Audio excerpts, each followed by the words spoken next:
નમસ્કાર મિત્રો આજની વિડીયોમાં વાત થશે દેશ અને દુનિયાના સુપરફાસ્ટ સમાચારની।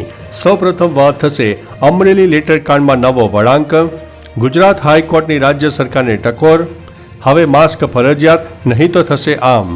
ત્યારે વાત થશે માઇક્રોસોફ્ટ ભારતમાં $3 અબજનું રોકાણ કરશે, હર્ષ સંઘવીએ બાળકો સાથે જન્મદિવસની શરૂઆત કરી, 3.4 ડિગ્રી સાથે નલિયા ઠંડુ ગાર બન્યું, હેલ્મેટ વિના ફરશો તો અસલી યમરાજ મળી જશે, સીએમની અધ્યક્ષતામાં યોજાયેલ કેબિનેટની બેઠકનું આયોજન, ગુજરાતના રાજકારણમાં ભાજપ કંઈક મોટું કરશે, ભૂપેન્દ્રસિંહ ઝાલાને લઈને ચોંકાવનારા સમાચાર સામે આવ્યા અને અંતે વાત થશે ટ્રમ્પની ટિપ્પણી પર કેનેડિયન નેતાઓ ભડક્યા છે। હવે મિત્રો સમાચારો વિસ્તારથી। યુએસના નવા ચૂંટાયેલા રાષ્ટ્રપતિ ડોનાલ્ડ ટ્રમ્પે સોશિયલ મીડિયા પર એક નકશો તૈયાર કર્યો છે અને શેર કર્યો છે, જેમાં કેનેડાને અમેરિકાનો ભાગ દર્શાવ્યો છે।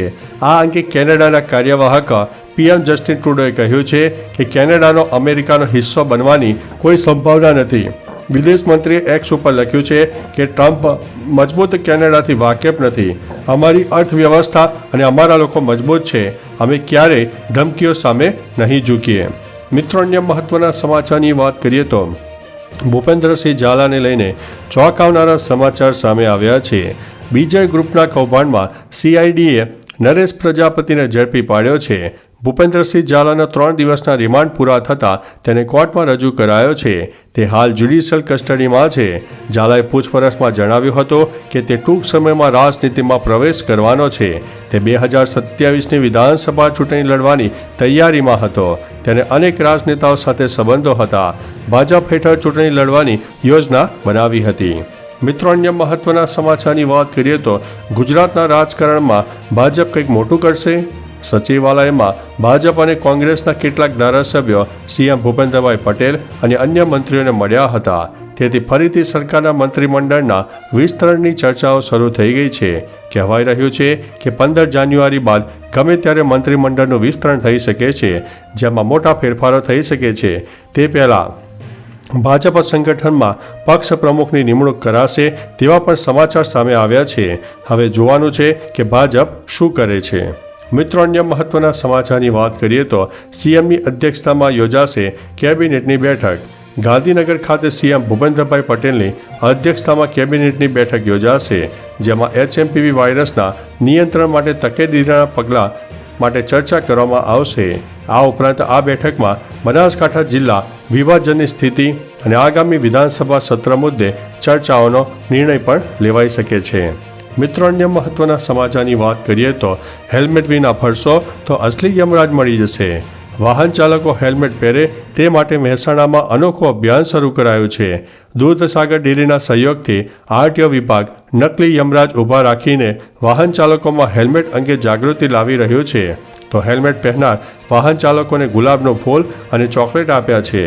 જેણે હેલ્મેટ ના પહેર્યો તેને નકલી યમરાજ ખાલી ગદા મારે છે, પણ હેલ્મેટ વિના ફરશો તો અસલી યમરાજ મળી જશે તેવી સમજણ પણ અપાઈ હતી। મિત્રો અન્ય મહત્વના સમાચારની વાત કરીએ તો 3.4 ડિગ્રી સાથે નલિયા ઠંડુ ગાર જોવા મળ્યું છે। ગુજરાતમાં છેલ્લા 2 દિવસથી ફરીથી ઠંડી વધી રહી છે, ત્યારે હાડ થીજાવતી ઠંડીમાં સૌરાષ્ટ્ર અને કચ્છ પણ ઠૂંઠવાયું છે।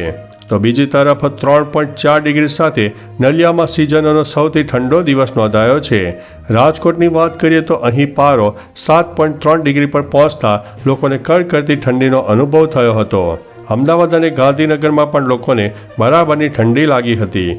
ઉત્તર ભારતના રાજ્યોમાં હિમવર્ષા થવાને કારણે ગુજરાતમાં ઠંડી વધી ગઈ છે। મિત્રો અન્ય મહત્વના સમાચારની વાત કરીએ તો હર્ષ સંઘવીએ બાળકો સાથે જન્મદિવસની ઉજવણી કરી।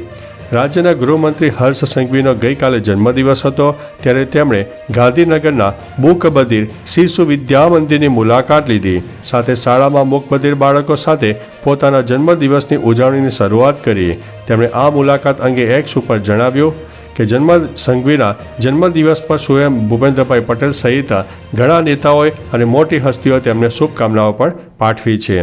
મિત્રો અન્ય મહત્વના સમાચારની વાત કરીએ તો માઇક્રોસોફ્ટે ભારતમાં $3 અબજ રોકાણ કરશે। માઇક્રોસોફ્ટના CEO સત્ય નડેલાએ જાહેરાત કરી છે કે માઇક્રોસોફ્ટ ભારતમાં $3 અબજ રોકાણ કરશે. માઇક્રોસોફ્ટે ભારતમાં એઆઈમાં રોકાણને લઈને મોટા સમાચાર અને જાહેરાત આપી છે. આ ટેકનોલોજી જાયન્ટ ભારતમાં $3 બિલિયન રોકાણ કરવા જઈ રહી છે અને તેના દ્વારા ખાસ કરીને એઆઈ અને ક્લાઉડ ઇન્ફ્રાસ્ટ્રક્ચરમાં નાણાંનું રોકાણ કરવામાં આવશે. નવા લોકોને તાલીમ આપવામાં આવશે.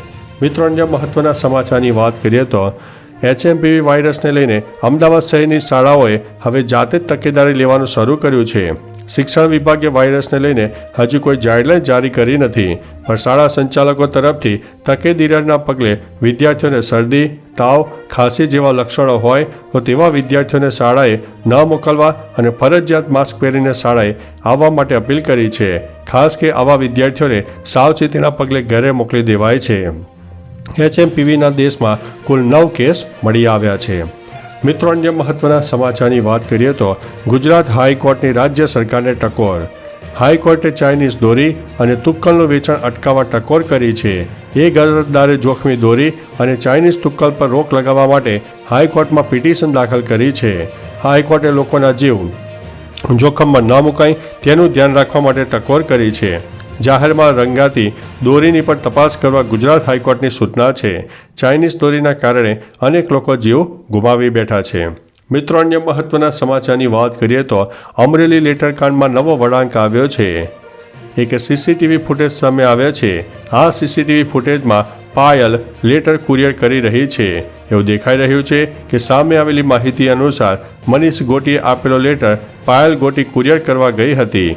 ઉલ્લેખનીય છે કે કૌશિકા વેકરિયા સામે આક્ષેપ કરતો પત્ર વાયરલ થયો હતો, જેમાં કૌશિક વેકરિયા પોલીસ પાસેથી 40 લાખનો હપ્તો લેતા હોવાનો પત્રમાં આરોપ હતો.